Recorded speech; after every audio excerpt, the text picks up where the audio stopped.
recording and recording. Awesome. And let me go back to the presentation. All right, so welcome everybody to another session for real estate wholesaling analysis.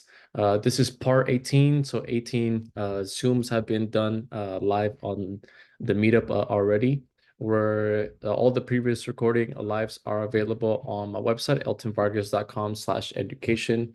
So if you want to go back through all those, by all means, you can definitely go check out all those previously.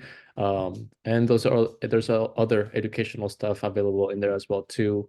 And some files that will definitely come in helpful in terms of like purchasing properties or any assignments if you're trying to do any wholesaling as well too.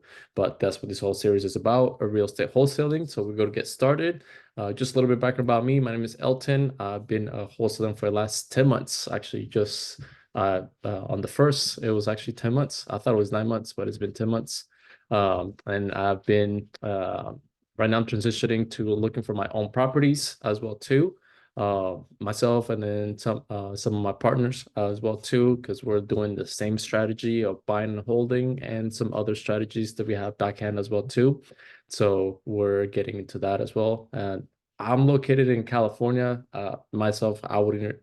California is too expensive, so I wouldn't invest into California. So I like a lot of other Midwest states. States that are landlord friendly are amazing.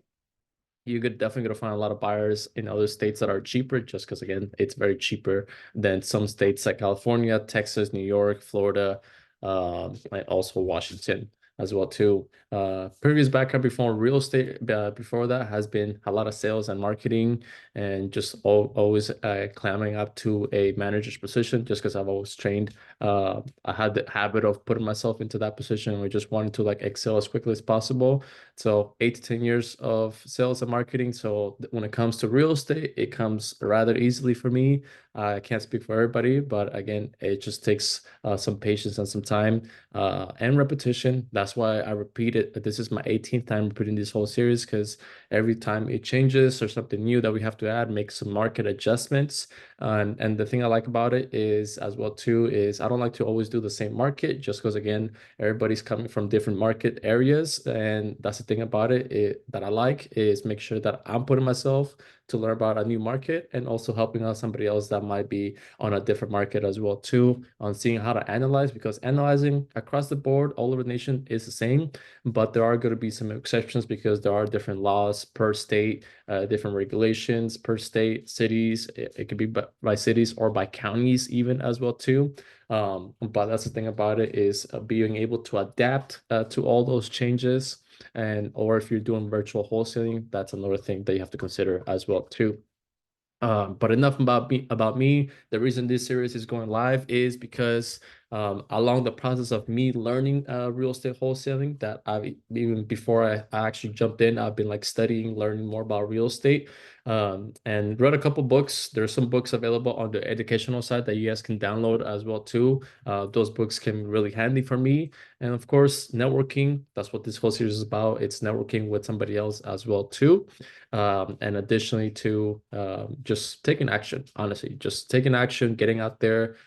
Just things got into hand for me rather quickly, just because I'm really good at numbers, and also in terms of like sales, it really helps out significantly, just be able to communicate with people in different levels.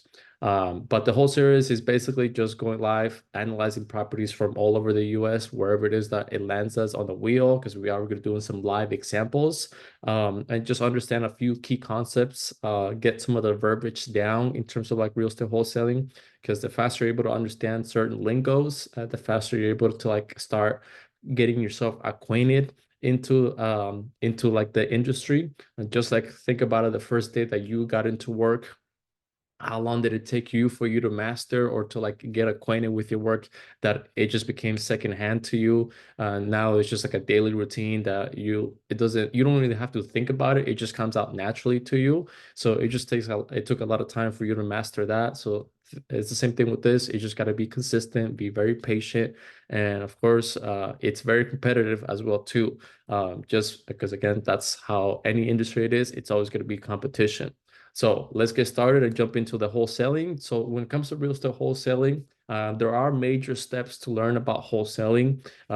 You can learn a lot about throughout. I'm not going to be talking about every single aspect of all the steps whatsoever. Again, there's a lot of books. There's a lot of videos that you can watch, even some of ours as well too. Some of the things that I've talked about on my previous events or live Zooms. But the main one that we're going to be focusing for this series is the repairs and estimated, bring the estimated offers, and of course try to submit those offers. But I'm gonna put you guys on the mindset of understanding, putting yourself as an end buyer. How much will you basically want to purchase, like the property or the contract?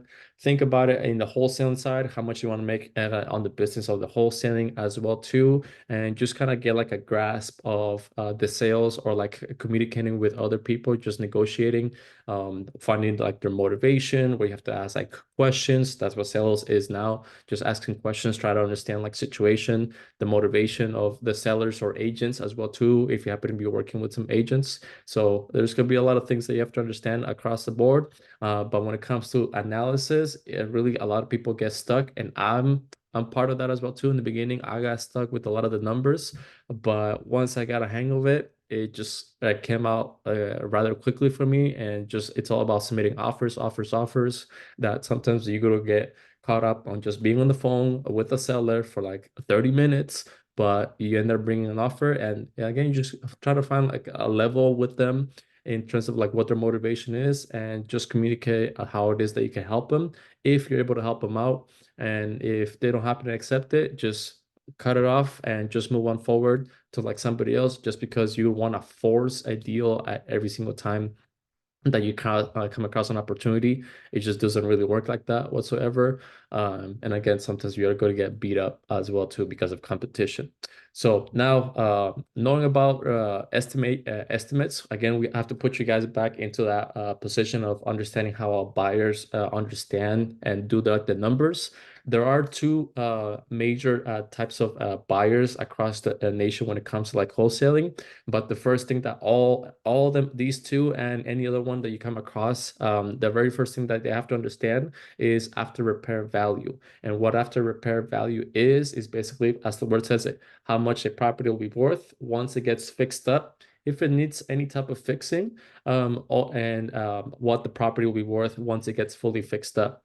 And of course, part of it is repairs. No repairs, which we'll touch on the next slide. But the number one thing is ARV is the number one thing that we have to come across the board.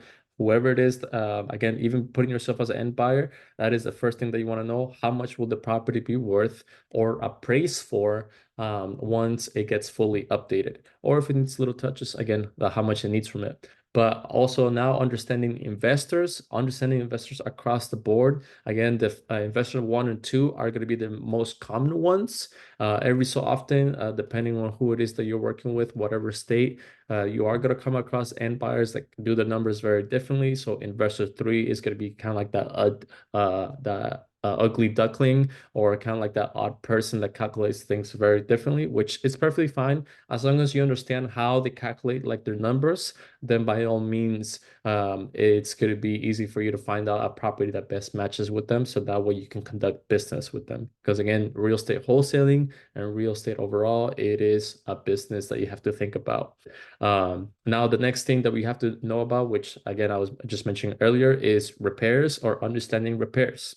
When it comes to repairs, I don't like to spend a huge amount of time from it. The reason why, I like to stick with these average numbers on price per square foot. And the reason why is because if I do my numbers, which I'm gonna show you guys on how I do a lot of my numbers, is going to be it's definitely going to be using a calculator, but it's definitely going to come down to like the average numbers. Because if I were to estimate that a property needs $50,000 in repairs, if I tell one buyer that it needs $50,000, when they want to check out the property themselves during the inspection period, that's when they're going to be coming in and checking it out.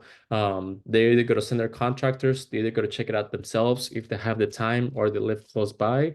But whoever it is that's going to be checking out the property, they're the ones going to find out what the estimates are. And one end buyer is going to tell me, hey, this doesn't need $50,000. This actually needs $75,000 because X, Y, and Z. Then I bring the property to another end buyer. And that end buyer is going to tell me, oh, this doesn't need $50,000. I can get away with this for like $30,000. And they're going to tell me it just needs X, Y, and Z. And that's the thing about it is I'm not going to be spending the time of niching down exactly to like the dollar amount. If you want to spend the time, by all means, so there are some free resources that I have on the educational side. There's certain websites that you can get like estimates down to like the numbers. But again, if you want to spend yourself, yeah, waste yourself all that time instead of worrying about getting a property under contract, then by all means go ahead and do so. But if I were you, and if I were put to start all over again in terms of like real estate wholesaling, I will stick to the average numbers just because again, you got to get different answers and different inspections and different appraisers on all the properties from anyone, if it's a contractor, agent, or end buyer, whoever it is that's checking out the property, they're going to give you different numbers across the board. Trust me, it happens every single time. Now, for the repairs, it's pretty simple. On the repairs, it's going to be light repairs, consider more of a property that it's completely getting rented out. So if you're right now renting out an apartment or maybe renting out a home, if that owner of the property or that landlord, whoever owns like that specific unit or apartment or home that you're living into, they're only if it's already rented, they're going to keep it as a rental, and they're just going to do quick things like just carpet and paint. Again, very simple things across it. Or maybe you come across a home that it's like 2018 built and it doesn't need major touches. It just needs like a color scheme. And again, maybe some little changes here and there. That's more of the light repairs. Fix and flippers. If you come across a end buyer or an investor who's a fix and flipper, now we're getting into like the average repairs. This is going to take a little bit more into play. These are going to be between 25 to like $40 per square foot. The way I analyze average repairs, it's listing it down. I start listing it down. Okay, what does a property need? Does it need kitchen? Does it need flooring? Does it need carpet? Does it need lights? Does it need a new water heater? If there's pictures of it. Does it need a new roof? Does it need an extra bedroom? Does it need, or what is it exactly that it needs? So that way it can match up to like the neighborhood or to match to other similar homes that got fully updated and just basically matching it up to that same home whatsoever. So those are going to be average repairs. Now the last one, gut job repairs. This is basically a property that has nothing. And when I say nothing, I don't mean just completely vacant land. I'm talking about there's a structure or there's a frame of the home.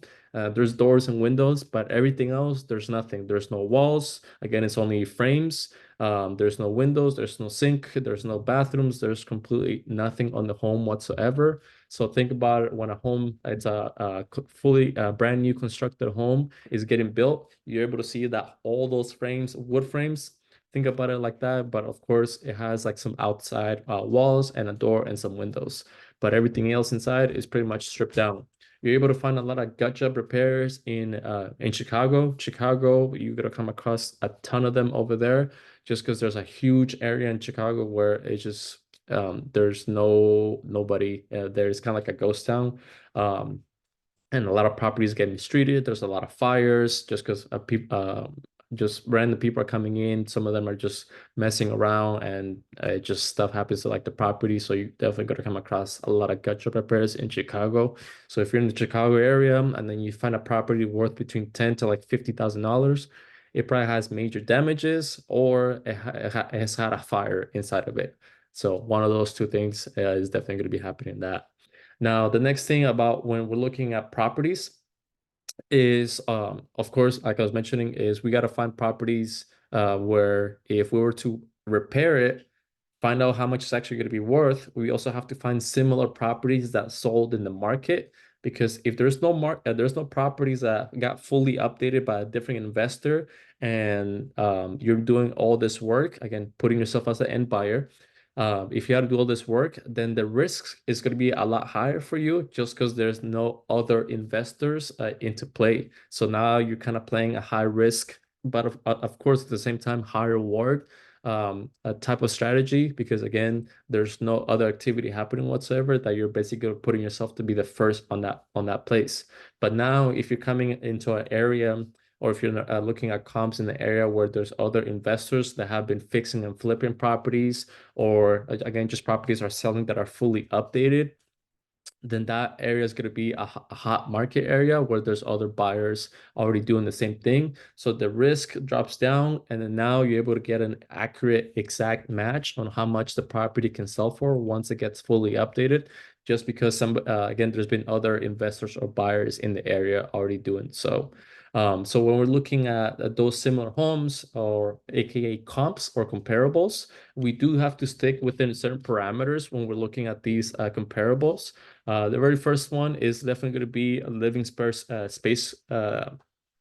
the home. So if we're comparing a $1,200 $1,200 square foot home, and yeah, you're looking for a plus or minus 300, then the highest you go is up to like 1,500 on the square foot home, and the lowest will be like 900 on the lowest end of it. Lot size, if you're comparing lots don't really come into play unless you're looking into like farm style homes, or properties that have like a lot of acreage into it. So if a property has 2, 3, 5, 10 acres, then of course you want to make sure that you're matching it up, or you're finding comparables within the same lot size, which is plus or minus 2,500. Next one is radius. Sticking within a radius of a half a mile to a 1 mile radius, this is a must. The only thing, there is a major exception and a major consideration into looking into these radiuses. One of them, which leads to the next one, is crossing double yellow line roads. And what double yellow line roads are is high traffic areas. And what these high traffic areas is, here's an example where it's a road where there's constantly buses, semi trucks, UPS trucks, Amazon trucks, high traffic in the morning because people are getting to work, high traffic in the afternoon because people are getting back from work back to their homes. So this is a high traffic road where an appraiser will not compare a property, no matter how similar they are across the board, from one side to the other side, because again, that major road, or that double yellow line road, is basically considering like the border. This is where the neighborhood ends. Anything on the other side of that road is basically a whole different neighborhood.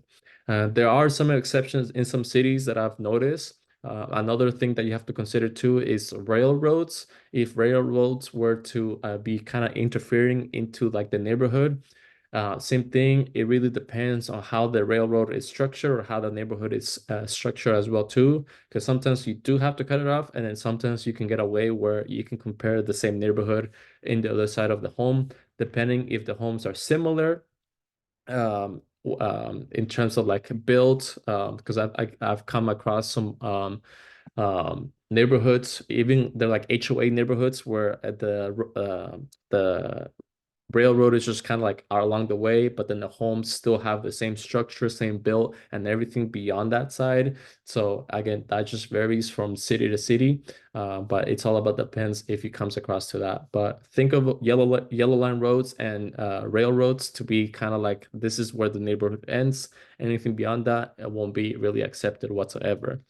Of course, we want to compare apples to apples, so make sure you stick to within the same years. Don't compare a 2024 brand new home to a 1955 home.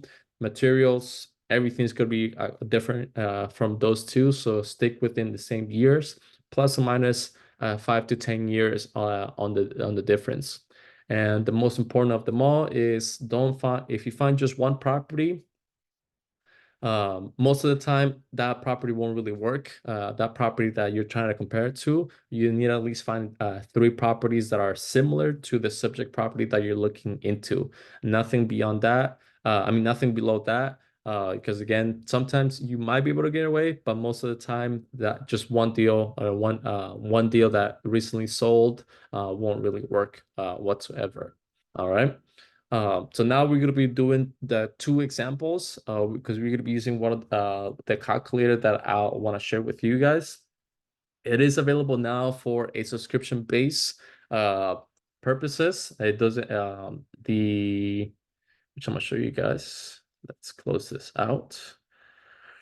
So the way I run my numbers is through the calculator. So the calculator, I'm going to share it with the screen. Where did it go? All right, here. So desktop one. Awesome.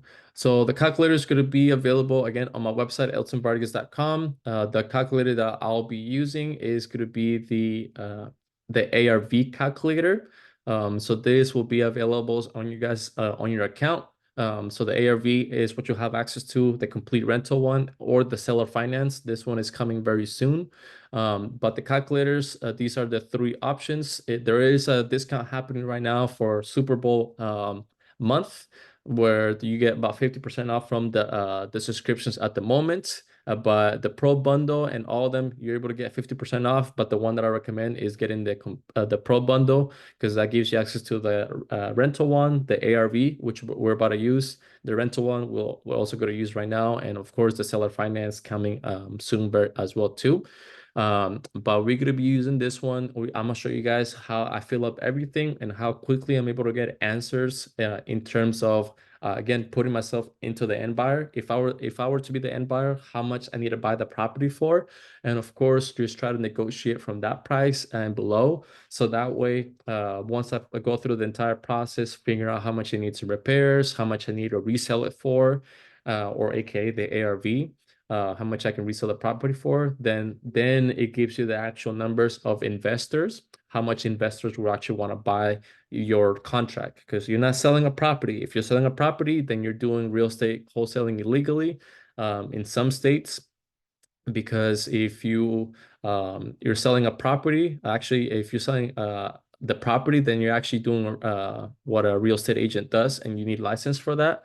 So you're actually selling a contract. Again, I won't get too much in depth about that, but just be aware about that because that's what you have to be promoting, the assignment of contract, not the property. If you promote the property, you're doing what a real estate agent does, and then you can definitely get in a lot of trouble. So don't promote the property, promote the assignment of contract. But we're going to go through the entire steps over here, and we're going to be using the um, city over here or the spin the wheel. So that way I can get a random city on all 49 states. 49 just because Alaska is not an area I'm looking to analyze whatsoever. Just not a lot of activity happening over there. But today's example is going to be Allentown, Pennsylvania. So we're going to be looking at properties that have been listed on the market in Allentown, Pennsylvania. And also, I'm going to be using Redfin. Redfin's a great resource to find some properties. Same thing like Zillow. There's PropStream, PropWire, Batch Leads, Preview, whatever platform it is that you're using, by all means, use it. I like to use all of them because I'm trying to find the most updated and most recent information.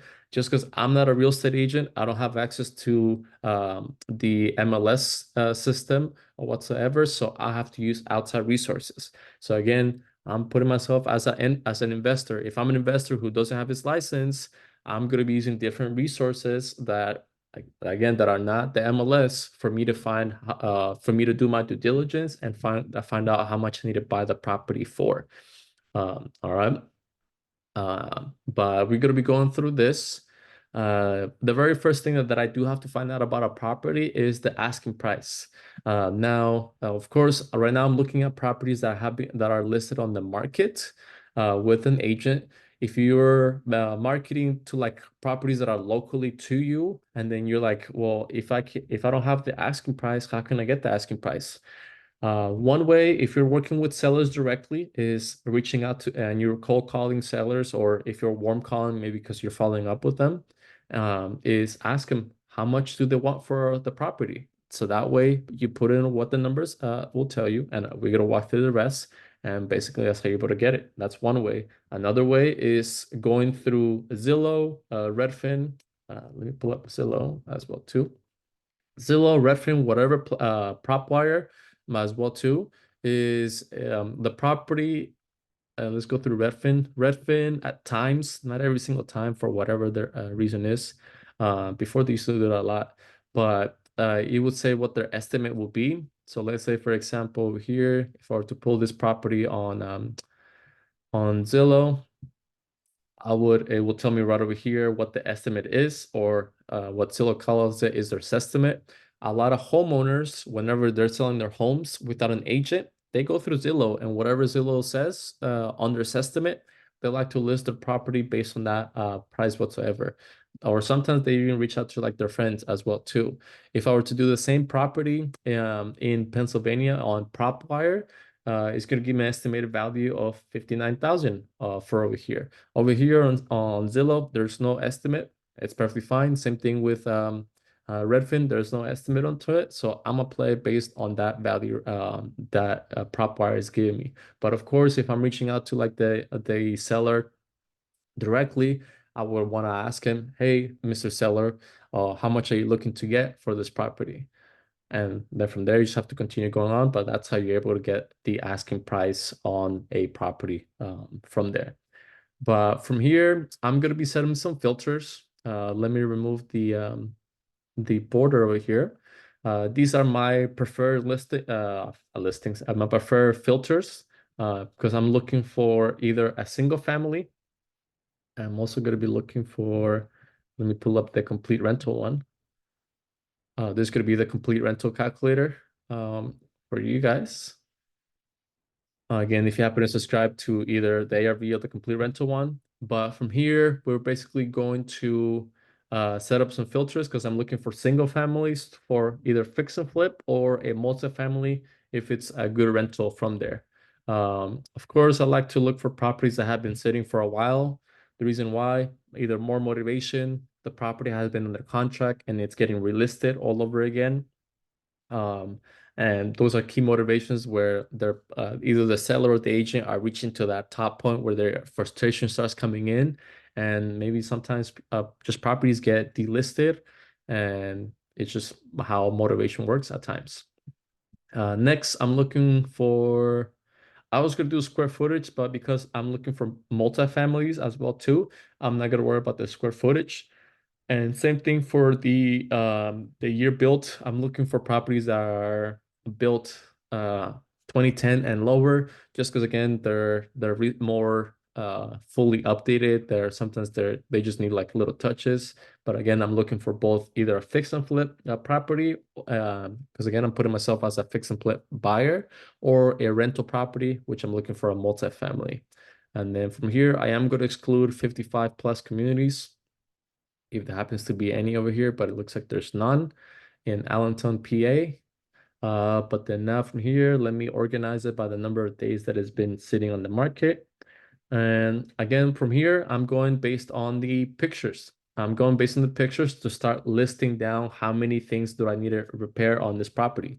Does it need just quick carpet and paint, or is it going to need a good amount of things? Kitchen, bathroom, floors, lights, utilities, a roof. What's it going to look like? And if we come across a property that is like a full gut job, I'm going to show you guys what a full gut job repair is. And if not, I'll show that afterwards so you guys can see it.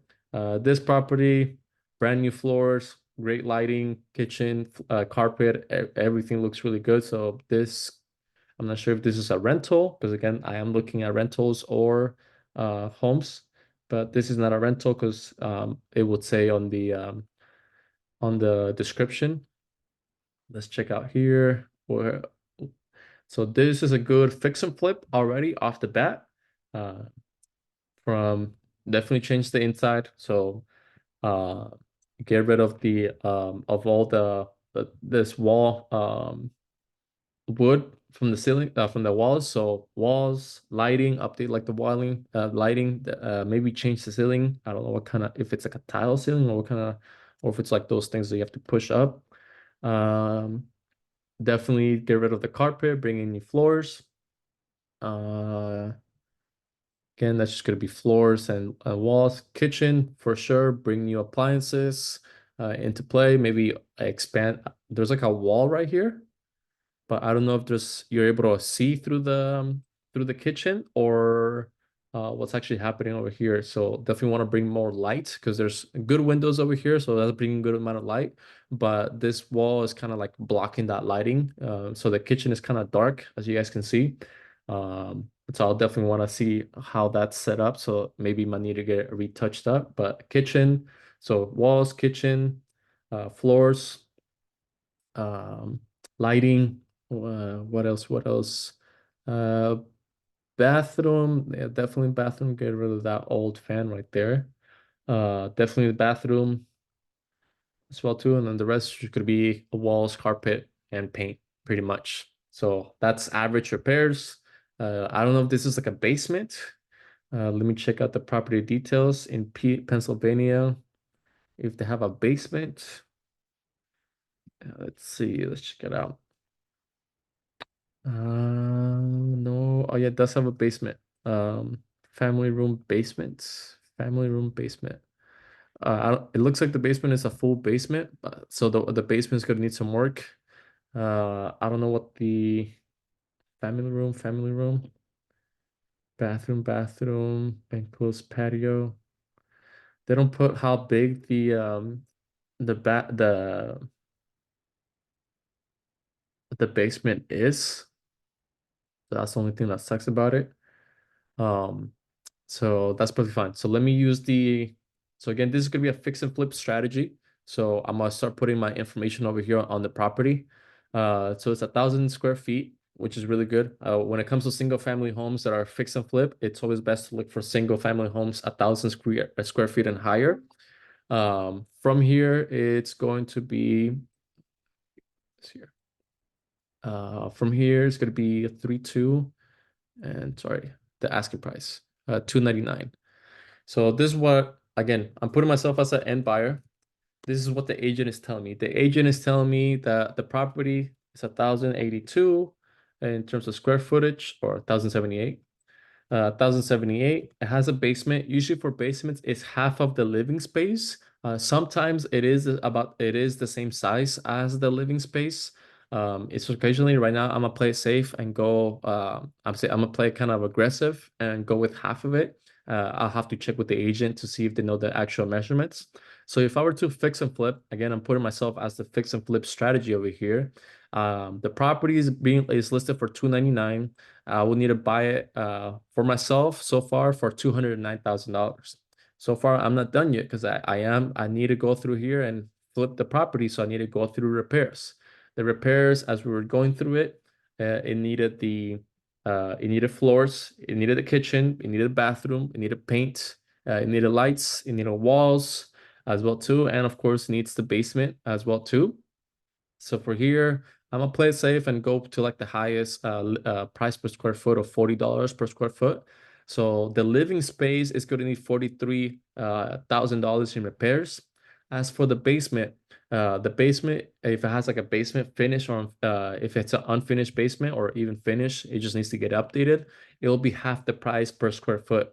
So from the living space. So if the living space is $40 per square foot, then the basement is going to be at $20 per square foot. So all in total is going to take me around $53,000 in repairs for both the living space and the basement for this property. Now, so far I have the asking price, 299, a possible purchase price of 209, $53,000 in repairs. Awesome. Again, it could be plus and minus. Now I'm in the fix and flip business, so it is a business that I'm running. So I want to determine what my profit will be. Is it going to be 15, 20%? I can get greedy, go with 25, maybe 30. I'll go with like 15%. That's usually like the average, between 15 to like 20% on the fix and flip deal. And then now the calculator is telling me I needed to resell the property at 439 based on the asking price. So the asking price is 299 plus the $53,000 from repairs, plus if I were to pay the closing costs for my seller, and also do the 15% profit from my business, then I need to resell my property for this much. Now, if I were to go based on my purchase price, so if I were to buy it for 209, then of course I need to do the $53,000 in repairs plus my 15% profit. I need to resell my property for 325. So again, I'm putting myself as an end buyer, and how much would I need to resell the property so that way I can make my money back plus some, aka 15% of it, on this specific deal. So then now that I know where my range is on how much I need to resell the property for, now I'm gonna look around the area, and I'm gonna be looking for um, the neighborhood. I'm gonna be looking through a neighborhood for properties that are recently sold between that specific range, between 325 all the way up to 439. and I'm gonna try to see, is the agent right? Or is my price, my purchase price gonna be more accurate? I gotta find that out. So this is where the due diligence on finding comparables come into place. And the way this is gonna go is I'm gonna reset all my filters. My subject property is right over here. So I know the area. Let me change this from for sale to sold. I'm gonna look for properties that sold in the last 6 to 9 months. Zillow only gives me 6 months. I mean, Redfin only gives me 6 months. PropStream, you can change it. PropWire doesn't give it to you as much either. It only gives you 6 to 12 months. But let's see what we're able to find. And then same thing with like Zillow. I'm gonna go through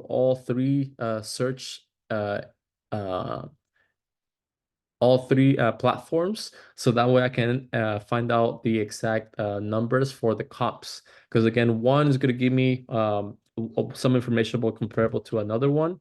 So it's all about finding out. Let's see, it's North Maxwell.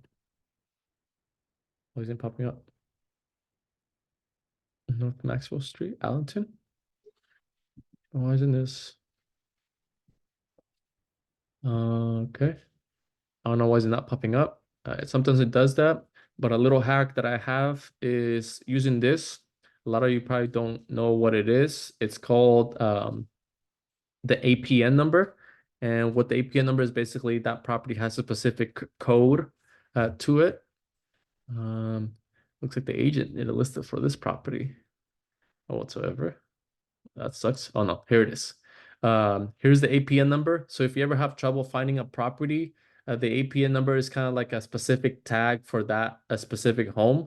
So you're able to find, type in APN and then you type in the number, and then it's going to show that the property is being listed with an agent, and that's how you're going to be able to find the property whatsoever. And for some reason, looks like PropWire just doesn't want to do that whatsoever. Then it's perfectly fine. Their system is not great whatsoever, so I have to again rely on other resources to find out. But let me go through Redfin first, just because the reference could be more accurate. I'm looking for a single family home because that's what we're comparing it to apples. Square footage was 1078, so 750 minus 300 plus 300 is going to be 1400 onto it. The highest is going to be 1378, but it's going to be 1400. So I do have some properties recently sold. Now the next thing is, if you guys can see it, I'm gonna go to here. If you guys notice, I do have these major roads right over here. There's these major roads, and then the way you can double check on it is pull this guy onto those roads, and then you're gonna see these are gonna be heavy traffic roads. So this is what I'm talking about, where it's kind of like the border of the neighborhood. If I were to draw like a circle on Redfin, there's like the little drop button. This is basically my area for me to check out the entire neighborhood for the property that I'm looking at. This is my entire neighborhood. That's the way I'm talking about neighborhoods, or even just sections of where you want to stick with on in terms of like appraising a property. Again, you can't compare a property that is across this major road, because again, you have a major road in that's a whole different neighborhood. This neighborhood is going to be different than this one. This one is going to be different than this neighborhood. And of course, as you guys can see, there's some train tracks over here, but then there's no homes around the area except north of it there's going to be this neighborhood. So this neighborhood is going to be different than the one we're looking for. So that's how you're able to, that's the way you have to like close down neighborhoods by looking through where those major roads are coming from, or train tracks as well too, if they happen to come in the area. But that's the way you're going to be looking at all those neighborhoods from there. Now, let me check out the properties or the comps, so that way I can start analyzing it. So that way I can start putting my ARV of 3 to 5, at least 3 comps that are fully updated, and check out and see how much were those properties selling for. So yeah, I'm gonna go for the most recently sold. Uh, there's this one that sold in January 31st, so literally 3 days ago. Uh, Great property, fully updated. Price per square foot is 291. Okay. And this is exactly what we're looking for. Great bathroom flooring, walls, just a little looks like it just got some paints here and there, but overall great subject property to find a comp to um, for this one. So yeah, it's just this is an amazing subject property. So this is exactly what we're looking for in terms of finding three of them. So this is one of them, and this one sold for $291 per square foot. So you're gonna put 291. I still gotta find two more, so let's check it out. Next one is December 15th. Okay. Uh, Not too bad. Same type of flooring. So like they could have done some work on on the paint, but well taken care of. Um, Great bathroom. Again, it's just like the usage of it. Maybe we would have done like a color scheme of it. Looks like there were a lot of song artists. It looks like this is families all music related. Every single room there's like a music person into it.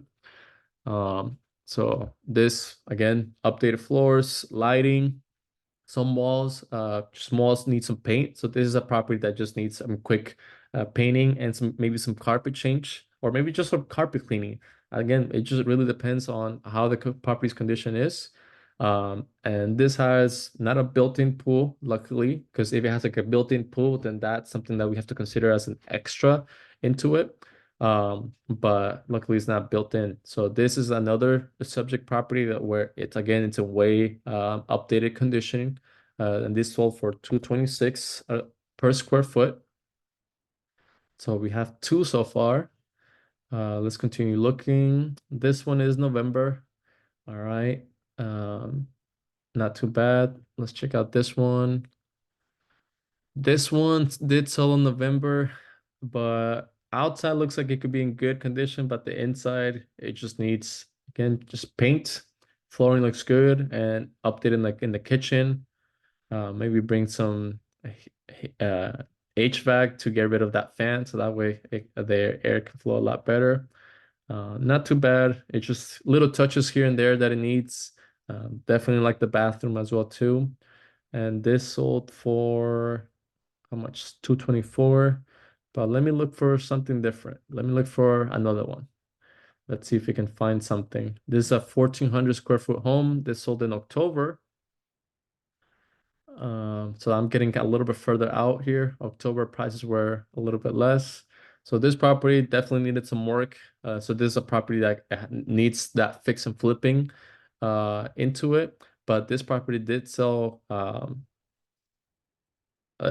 the amount for 270. That's really good for it. Um, and so I think it was just like the condition overall, but it's somebody who has to come in and be like a first time homeowner, but they still have to do like repairs if they wanted to. Anything else by any chance? These properties don't have pictures and it's perfectly fine. Same thing with this one. Home sold before publishing. That comes a lot. I've done some deals like that where they have to legally get published, but then we actually can you can snatch it if you're working with agents. So these other ones are going to be a little bit too old. So honestly, I'll go with this one, the 224 per square foot, because it's the most recent one that sold. And it's an okay condition, nothing too great, but I'm gonna use it as a comp just because of the high price as well too. And the price was 224. So then on my comps or price per square foot, this is my 224. And the most that I can sell my property for, not close to my asking price, not close to what the agent is asking either.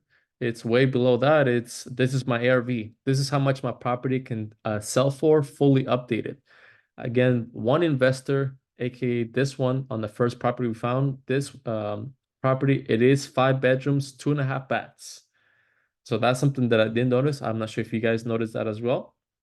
But that's the difference between that and our subject property. Our subject property is a 3.2. It's 1,078 in the square footage, so that means this has an extra living space, but they try to crunch in some bedrooms into it. So that's something else that can happen from time to time, and that's why it sold for a lot higher comparable to the other ones. So this is a property that an investor took a good amount of risk to fully update it. And I don't know for how long the homeowners have lived on it, but it just looks like a property that didn't get recently fully updated. It's just the conditioning is in an exceptional conditioning, but there are a few key factors like two other bedrooms into it. But based on the numbers, this is how much my property would is the most that I'm able to get for it. 266 200 it'll be my ARV. And if I were to find an actual end buyer for it, this is how much they will want to purchase my contract for, or this is how much they will want to invest themselves into like the property and get it on their contract. As you guys can see, is 50% off from the asking price. The agent is asking basically $300,000 for it. But then the end buyer or the fix and flip investor will actually want to get it for way lower than that. And that's because that's how the neighborhood and the area is showing. Maybe the agent might have other comps. That's where I have to go through Zillow, go through PropWire. I wasn't able to find it in PropWire whatsoever, but that's the thing about it, that it's just not every a resource is going to be working every single time. So again, some deals could work, some deals can't work, but it's giving it the shot that the best that I can. And automatically, I know from my experience, my offer of $130,000 is not really going to work. So that's where you can come into play and maybe do a seller finance where you can work with the seller directly. Because if we were to get this property for 299, who knows if they have any debt? Who knows if they have any liens as well too? If they have any debt, you can definitely work with that as well too. So that's where you have to get creative finance, and you can work a deal with that as well too, where if you get it on a creative finance, you can bring it to an end buyer who will take over the finance for a wholesale fee as well too. So there's different ways of like wholesaling. It's just about understanding a lot of different strategies. But I know for sure this offer of 133 is going to get automatically rejected from anyone whatsoever. And I can look at the history as well too. And there has been no activity on this property whatsoever. It hasn't gone on the contract. There's just been nothing at all for this property. And it's only been sitting for what is it, 40 days, 50 days. It's only been in the market for 50 days, and they haven't done a price reduction. There has been no activity, nothing on the area. Maybe there's something wrong with the area, or maybe there's just not a lot of investors that might be interested in it, just because maybe it took it might take like a long time, expenses, interest in material, labor. So there's a lot of other factors to consider on it, but it's just a property that it's a long shot, but you definitely might have an opportunity to come across on it if you maybe can work at creative finance. So, but again, this is all about reaching out to like the agent and try to negotiate with the agent. How is it that I can help help you out, Mr. Agent or Miss Agent, on getting this property out of your hands? Does it coming? Will it be about coming at a low ball offer, or can we do a creative finance deal with the seller? And then from there, it's all about negotiations. You're trying to talk with each other, so figure out what the motivations are, what's happening with the property, what else does it need, how much will it actually need, because the agent might have some comps better than what we're able to find on Zillow, Redfin, or any other platform, just because they have access to the MLS. Sometimes they'll have that. Sometimes they don't. Most of the time, what agents do is they go based on the last 3 months on what property sold for, and they average down the price. So like, all right, cool, 270.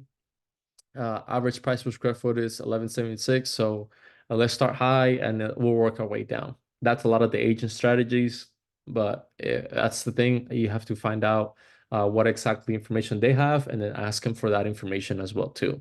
So that's an example of a no deal. But again, if maybe you can work a deal in the creative side, in terms of it, I won't get too much in details on the creative side for it.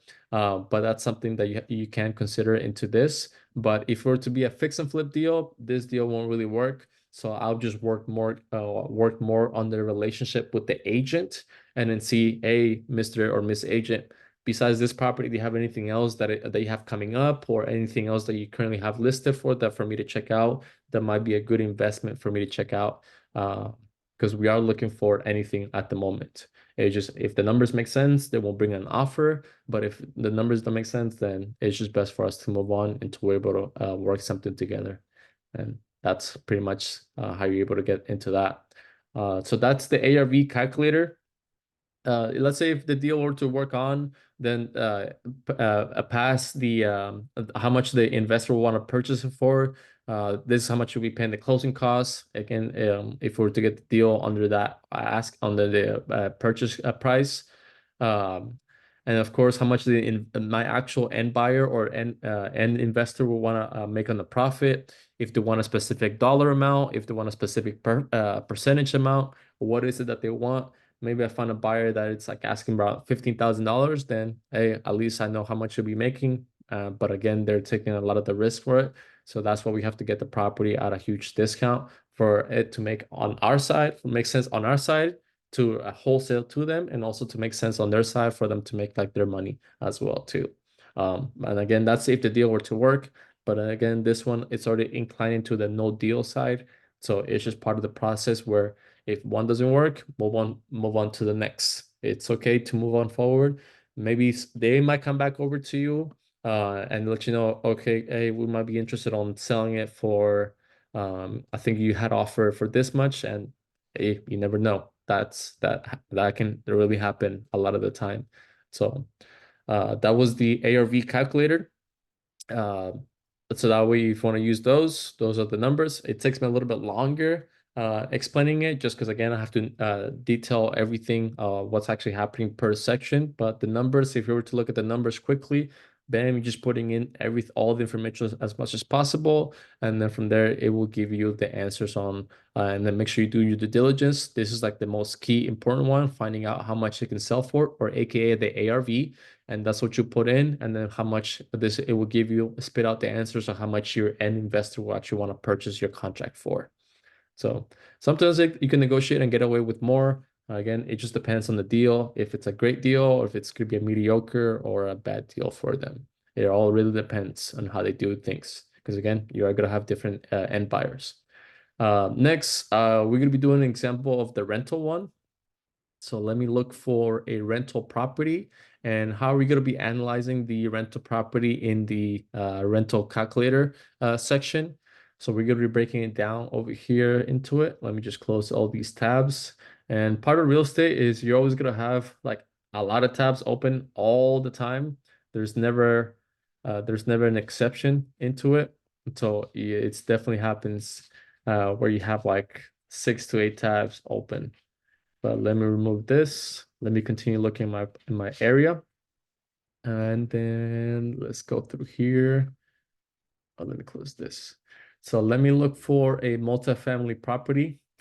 Multifamily, because again, the multifamily properties cash flow. A lot of buyers look for multifamily for depreciation, cash flow, like I was mentioning, also for to do a 1031 exchange which is another strategy that they like to do when they're trying to invest into like something bigger and bigger. So there's different strategies in buying and holding. But and also for taxes, it's another one as well too. So, but for this example, we're going to be using the complete rental one. So that way you guys can see how to properly analyze. Because if you come across a property that you're trying to wholesale and the seller or the agent tells you that the property is currently being rented out, then you have to do more rental numbers. Rental numbers, you're buying the property, if it's a single family or multifamily home, based on the numbers. If the numbers don't make sense, then it's not really going to be working out whatsoever. So that's the thing. You are going to come across a lot of single family homes that are definitely going to need single family homes or multifamily homes that are rented. And you have to do the numbers in terms of like rent. So, and if the numbers on the rent side don't work, then you're going to be struggling on wholesaling that property whatsoever, just because you don't know how to analyze a rental property. But we're gonna go walk through it together today. So let me look for what's going on. Why is this not popping up? All right, cool. Here we have one property, 864. Attention investors, 10% cap rates. Okay. So I'm gonna walk through what cap rate is, but let me go through this. Low property taxes. Again, that's the number one strategy, taxes. With this 3 bedroom, 1 bath, twin, twin with the tenants currently pay 1385 and pays all utilities, including. So this buyer will be responsible for the city of Allenton.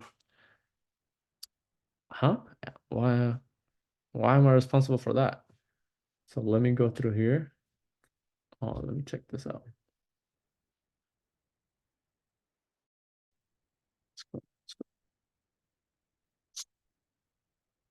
Let me see. What's going with these pictures? Let's see if the pictures say something. So it has flooring, but maybe there's a lien on the property because the lights are not turned on. Because they're talking about I have to deal with the city itself. Um, Definitely the foundation. There's something happening there for sure. Mm, it is gonna be a good amount of work. And there's tenants living in there right now. Tenants currently pay 1385. Okay. I mean, I'll work with it, but I don't know if it's a single family or a multi-family home. Let's talk about twin with low property taxes. I like it because it gives me like the information from the agent, but I need to find out if it's like a duplex, triplex, like what's going on with it. So this is an example of attention investors, 3 bedroom, 1 bath, detached home. So this is a detached home, paying plus all utilities. So that's the thing is when I'm looking to buy like when you're looking for a multifamily, it has to be both the property and the land. It can't be detached because if it's attached, then you're only going to be owning the building. But what about the land? Low expenses. Is this the same agent? Kristen? If it's the same agent, I swear. No, it's not. EXP commercial. Yeah, I'm just not liking how all these agents are mentioning it. Like, I don't know what is going on with it. There's a $1.3 million. So I'm not gonna get too much into details into that. So I'm looking for like duplex, triplex, quads, 3 unit building. Okay, so this is a triplex, 3 units. The building has been remodeled, updated. What has been remodeled and updated? Let's go through the pictures. Okay, they didn't update the kitchen. They only did the bathroom, and that's it. So they didn't do the kitchen, it's only the bathroom, and they only show 1 unit. What about the other units? And that's the thing is when it comes to looking for multifamilies or rental properties, you have to make sure everything is the same across the board. If 1 unit is not being updated, then that's the difference on like the rental side. And that's what I'm trying to collect for it as well too.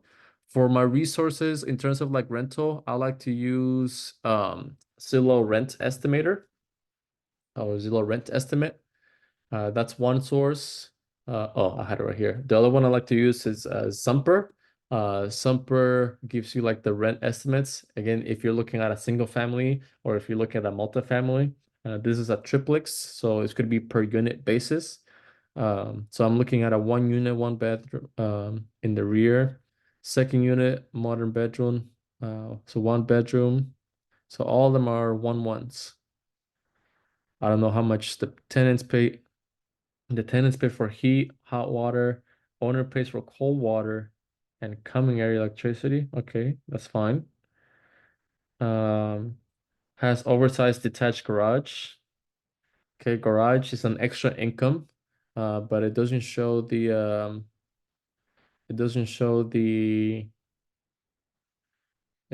agent didn't give me the rent for it. So what I have to do is I'm gonna copy the address, go to Zillow, rent estimate, and then put in right here. Um, Put in right here how much the entire total of the rental will be. So it's 3 units. So 2,200 $2,200 divided by 3 units. It's going to be roughly around 700. Yeah. So 750 per it. I'm gonna go through Zumper, and this what I like to do is Zumper average and then paste the address as well too, but I need to remove the address section, and then put the city, the state, and then will tell me average rent in Allenton, PA. I'm looking at a 3 bedroom house. So let me check it out, how much it could rent for. So between 1800 to like 21. Okay, so yeah, so 20 I can get away with $2,100 a month in terms of the rent. So let me put all the information over here. So the seller is asking 349,900, 349,900. That's the asking price. Or if you're reaching out to the seller, hey, how much do you want for it? And you'll go from there. I'll do 20% down payment. My interest rate right now I can get with like 7.5% interest rate, depending on the type of loan that I'm trying to look for. Closing costs, I'm gonna pay between 2 to 5% in closing costs. So I'm gonna go with like 5%. So my initial investment on this property is going to take me around $87,000, $500. That's how much I need upfront to pay for the down payment and the closing costs, which are going to be my closing costs. Now, that's the investment of the properties so far. Now I got to go through the units. So all the units are 3 bedroom, 1 bedroom, 1 bath. So I'm gonna put 3 1 bedroom, 1 bath units. All of them can rent out for I can rent them out for 750. If they're already being rented out, I need to ask the agent how much are they being rented out for at the moment. So that way it's gonna bring me a monthly rent of 2250. The other thing with the tenants, I gotta find out as well too. Are they the tenants behind on payments? Are the tenants on a lease, or are they month to month? So there's a lot of good amount of details that you do have to find out when it comes to looking for the property. The major one is finding out how much they're currently being rented for. Because again, are you able to rent out the rent more, or are you not able to rent out the property any further than that? So that's the thing we have to find out from here. Next is the garage. It says it had a detached garage. I think it said 2 detached garages. Has an oversize, but they didn't show the pictures of the garage or how many cars it can fit back there. Yeah, there's no pictures of the garage whatsoever. I'm gonna go with like 1 car, maybe one of the tenants is paying for it. So that's gonna be extra income, garage, $50 extra a month. So that's gonna be my total rent at around $2,300 a month, every single month. For the entire year is gonna be $27,000 in terms of gross income. Now my expenses. My expenses are going to break down as the follow. It's going to be taxes, insurance. There is no HOA, so I don't have to worry about that. There's going to be maintenance, vacancy, and property management. I can break down each single one of them if I wanted to, but I'm not going to do that. I'm going to go with my standard rule of 40%. Standard rule is if you're living in one state and you want to look rent out for properties outside of your state, then the standard rule is going to be 40%. If you live on the area where your property is, or your rental property is, then you don't want a property management to manage it for you, you want to manage it yourself, then you can drop it down to like 30%. But the standard I like to stick with is 40% across the board. So my expenses are going to be $10,000, $10,000 every single year. So then now I get to what's called NOI, or my net income for the entire year for this specific property, which is $16,000, or roughly breaks around $1,300. Now the next thing is analysis. The analysis part of it is it gives me down everything on how much I'm buying the property for. The property I'm buying at a 4% cap rate. Um, the simplest way I can explain cap rate is the lower the cap rate, the riskier the investment is. The higher the cap rate, the safer the investment will be. The average cap rate, there are average cap rates per cities, per neighborhoods, per counties. It comes down to you doing like your due diligence for it if you're investing for like yourself. But the average cap rate, it should be more than 8%. 8, 10, 15, 20%. You can definitely get away with those. Again, those are going to be higher cap rates. And basically, what a cap rate does is the higher the number it is, the lower the price of the property will be. The lower the cap rate is, the higher the price of the property will be. And again, it comes down to for its reasons, because again, it's going to be a little bit more riskier, but you're able to pay taxes. You're gonna get you are going to be able to bring some type of cash flow. But it all depends on the price that you're able to get it for. So far for this property, selling around $350,000. I'm buying, and based on the income that is bringing me every single year, that's my net income. I'm buying this property at a 4.64% cap rate. I need to get at least to like 8%. Again, 8 and higher, it's always going to be a way safer. So that's what I have to negotiate. Next, what the analysis does, it tells me how much cash flow is bringing so far. So this property is bringing me negative cash flow. It's not even bringing me any money whatsoever. Maybe because I might be doing the rentals maybe way too low. But also that's what I have to find out with the agent or even with the seller. How much can I get it rented out for in the neighborhood? And if I were to go through Zillow, or even where's my subject property? Right over here, 350.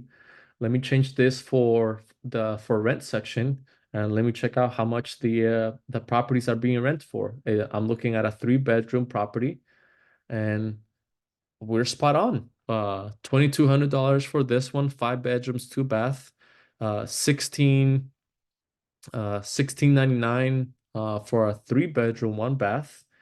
So actually, let me go through a one bedroom. So one bedrooms. Oh, one. How much are they being rented out for? So 1,100. So that means I'm able to rent out my properties. This one is being rented out 1,100, but is in a way better condition, or is it the similar condition? Looks like similar to mine. So actually, I might be low on my rent side. So if this property is being rented out for $1,100 for a 1 bedroom, 1 bath, and I have three of them that are 1 bedroom, 1 bath, maybe I can raise up my rent. So if I were to raise it up to the property does need a little bit touches. I don't know what the other units do look like as well too. It says because it says that the building has been remodeled and updated throughout. Um, I don't really see it, but I mean it's a rental property, so I'm gonna go with like $900 for each unit that I might be able to get for it based on the current conditions or depending on how the tenants are doing. So now I'm able to get like a better rent from it. Now my cap rate went up like a little bit, but I'm still negative on the cash flow. So that means again, I need to buy it at a higher cap rate because higher cap rate, lower price. Lower cap rate, higher price. So again, I need to come down a little bit higher on the cap rate so I can figure out when I may go to cash flow on this. And the reason I'm not cash flowing, because you might be asking, well, if your net operating income is $90,000, how come you're not cash flowing? Because my expenses don't include my mortgage. So that's where debt service comes into play. Debt service, or AKA mortgage, is the last expense that you have to consider. So my expenses is my rent minus my regular expenses, taxes, insurance, management, vacancy. Those are going to be like my main expenses, but the major expense of it all is going to be mortgage, or AKA debt service. So when you subtract $19,000 from my net income minus the $23,000 in mortgage payments for the entire year, then that's when the property is not cash flowing. So my net operating income has to be either higher. So either my rent has to be higher or my price of my property has to be lower. So right now I'm looking at a 5.56% interest rate cap rate. So again, and I scroll down a little bit further, and then we gotta head over to the cap rate. So if you can see, if I were to buy this around 15% cap rate, the price drops. If I were to buy this at a 3% cap rate, the price increases. So again, I'm trying to buy it at least 8%. So I need to buy this at least 243,000 at the most, I mean, of $343,000. Because now if I were to change the price from 349 to 243,000, is my property going to cash flow or is my property not going to cash flow? And let me scroll down. The rent numbers stay the same. My expenses dropped like a little bit, but then now am I cash flowing? And as you can see, now the property is cash flowing. It's cash flowing $3,000 for the entire year. This is my monthly cash flow, 263 dollars every single month. So then now that's when you have to realize, okay, cool. If I'm cash flowing around 243, then that's where I have to buy it for. Maybe I have to negotiate. So I'm not gonna go off the bat at 8%. I have to go higher and work my way up to that 243 number. So I'll start at 10%. I'll say 195. And again, the agent or the seller are going to be like, hell no or no for whatever reason. And of course, I'm just playing games with them. I'm trying to understand like how where the motivation is. Are they really trying to get rid of this? Does it need more work? Because I'm actually looking and this actually might need more touches than whatever it is that you guys spend on it. So I have to spend that as well too. Um, and also check out the other properties, check out the other units. So that's the entire complete rental analyzer, where again you have to have an exit strategy. The exit strategy is buying and holding, but again trying to figure out, is the property cash flowing or does the property not cash flow? And most of the time it's not going to cash flow because of the cap rate, which cap rate reflects on the price as well too. So what's the current cap rate based on the asking price, and what cap rate is the property going to at least cash flow something? And that's where the numbers have to come into play. So whenever you're looking at a rental property, always, you have to analyze it in terms of numbers, in terms of rent, how much you can get it for. Again, stick to the expenses of 40%, unless you're looking for an investment for yourself and you want to become a landlord, then you can drop it to like 30%. But again, it's always best to have somebody else manage it, so that way you're able to invest your time into something else from there. But that's the entire cash flow analysis on the complete rental calculator. So again, if you guys want to have access to the calculators, get the Pro bundle because it's the ARV, the rental one, and the seller finance, which is coming soon. I get it. And then you guys can use the coupon code at the top. If you already have the coupon code, if you already have the calculator from being like a previous subscriber, it's already complete. Everything else, it's already coming for you without having to pay anything extra on it. And so you're very welcome. Okay, and great on taking action on it. But anybody who is new and coming in forward, from now on forward, has to be a subscription base from there.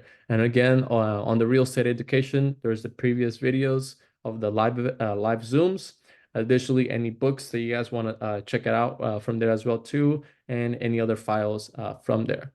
But I'm gonna leave it open for some Q&A. If you guys have any questions, let me give you the privilege of unmuting yourself.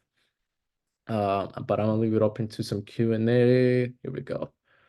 But any questions you guys have so far? If there's any questions.